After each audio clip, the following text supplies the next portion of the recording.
We're going to get lit. Well, we're going to install some layout lighting on the expansion to my layout on Ron's Trains and Things right now.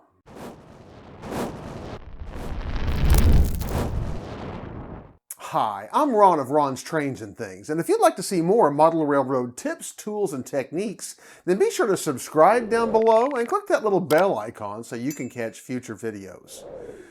Well, it has been a long time coming as I've been building the helix to connect the two decks to my layout over the course of the past few months, but I am finally at the point where the helix is completed and I'm ready to move on to building the actual scenic and visible parts of the expansion of my layout.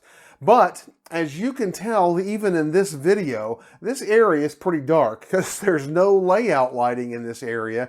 In fact, I've got the bulb removed even out of one of the lighting fixtures behind me in preparation for today's project. Today, we're going to be installing layout lighting on this expanded area of my layout. And I'm going to be trying a little different product than I have used before.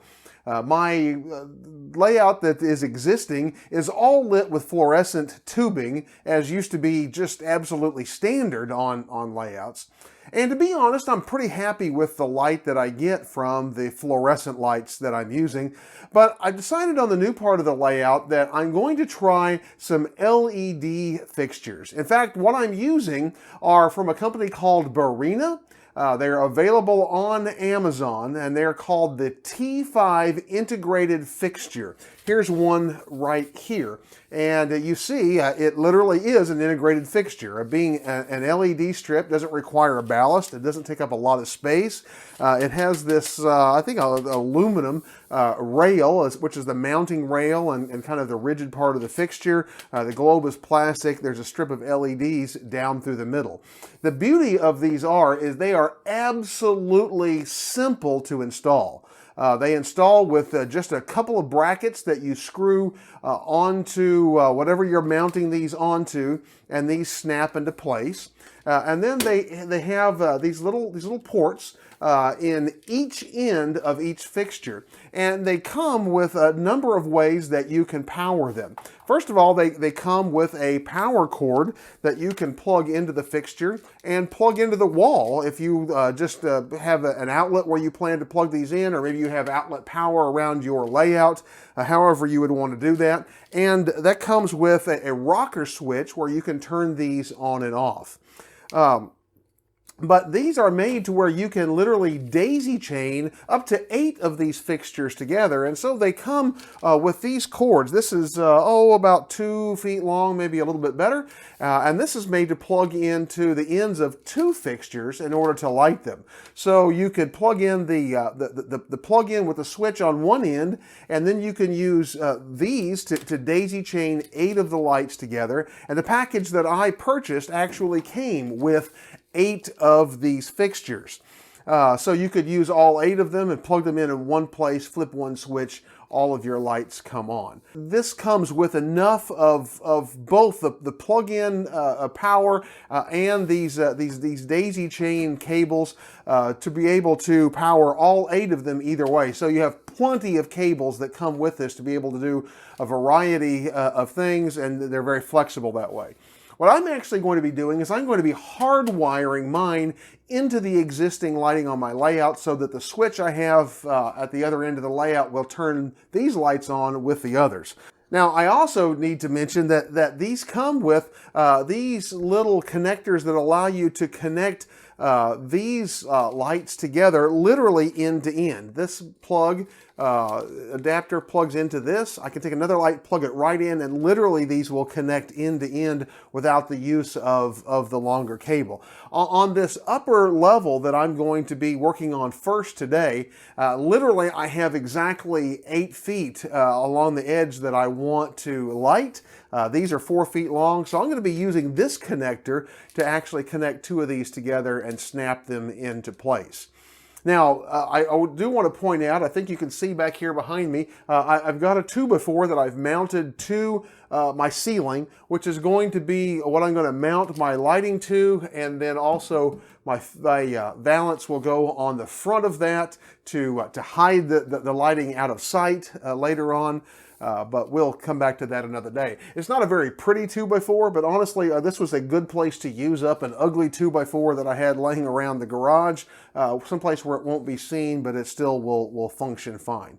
Now let's get started actually doing some wiring and installing these lights and get some light going so we can see the work that we're doing as we work on the expansion of the layout. Visit our sponsor, Midwest Model Railroad. Their new location with 5,500 square feet of inventory and next day shipping make them your premier model railroad destination. MidwestModelRR.com. Link in the description.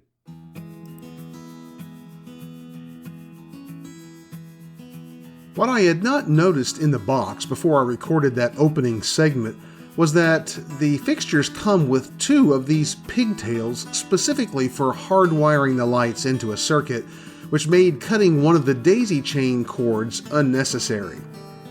I wired these lights straight into the existing light circuit on my layout. Now, I have some experience with residential electrical work from my old days working in residential construction, but I am no certified electrician, so I'm not going to show a lot of the wiring into the household electrical because I wouldn't want someone to try to follow my process and have an incident. It's a pretty straightforward 3-wire installation. If you're not familiar with or comfortable with that kind of wiring, I suggest you watch some videos by qualified electricians or consult a local electrician in your area. I will say that before you do any kind of electrical wiring, make sure the electrical breaker to that circuit is thrown to the off position for safety's sake. Once I had extended the Romex wire to where I needed it, I held it in place with Romex staples, and I wired the pigtail into it and tucked all of the wire connections into a junction box. I measured and marked the placement of the mounting brackets and screwed them to my mounting boards.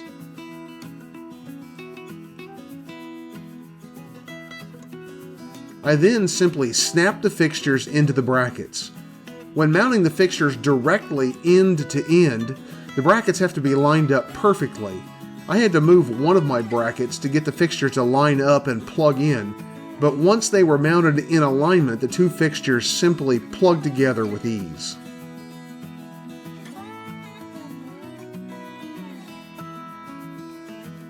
For the last fixture in the line, the kit includes these caps to cover the open socket to keep anything from touching or shorting out the exposed plug inside the socket. Next, it was time to turn the electricity back on and plug in the pigtail to test the fixtures. They worked perfectly.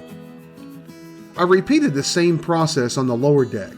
Because these fixtures are behind the front sill of the upper deck benchwork, it's harder to film, but the installation was exactly the same as on the upper level, except that the fixtures were about a foot apart, so I connected them with one of the daisy chain cables and tied and tucked the extra cable up under the benchwork. The fixtures that I purchased are 6,500 Kelvin fixtures, which means the color temperature is a little cool and blue for my liking. What I now know is that you can buy these same fixtures at a 4,000 Kelvin color temperature, which is warmer and a bit more red and more natural for outdoor sunlight simulation to my eye. I intend to buy a set of these lights and compare them. The ones I like the best will be used here on the layout, and the others will get mounted as working lights in my garage. I suspect the 4,000 Kelvin fixtures are going to be much more pleasing to my eye. Well, there you have it. Both decks lit with these Bararina integrated LED fixtures. I gotta say, installation could not have been easier. I can't imagine anything that was easier to install. So that part was really, really nice. I'm going to play with these a little bit with the video and photography and see how they come out. If I decide that I like these, I'm probably going to replace some of my fluorescent fixtures on the older part of the layout with these, because as those fixtures age, the ballasts are beginning to make noise. And when I'm just running trains, I don't notice it, but when I'm filming, it really shows up on the microphone. So anyway, I'm pretty happy with these initially, and if these are something that you would be interested in, Again, the ease of installation is absolutely makes them worth it, and the cost, they're very, very inexpensive. Now, I do want to mention that I got these as a Christmas gift for my wife this year because I had put them in my wish list on Amazon, and so I want to thank her for that. And I'm going to include these lights as my Amazon pick of the week in the description down below, and so as long as they're available on Amazon, you can find them there. You might like to try some out yourself. Well, if you enjoyed this video, you might want to see more about this expansion to my layout, and I've got all the videos about it included in a playlist that's linked in the corner of your screen right now. Before you go, be sure and check out the description down below where you're going to find my Amazon pick of the week, a link to my Amazon page, my Micromark promo code, good for 10% off of regularly priced items at micromark.com, and tons of other great links that I know you'll enjoy and benefit from as well. Well, if you'd like some more Model Railroad content right now, check out the links on your screen. And be sure and join me each Tuesday as I bring you even more great Model Railroad videos. And I look forward to seeing you then. 10, Lizzie?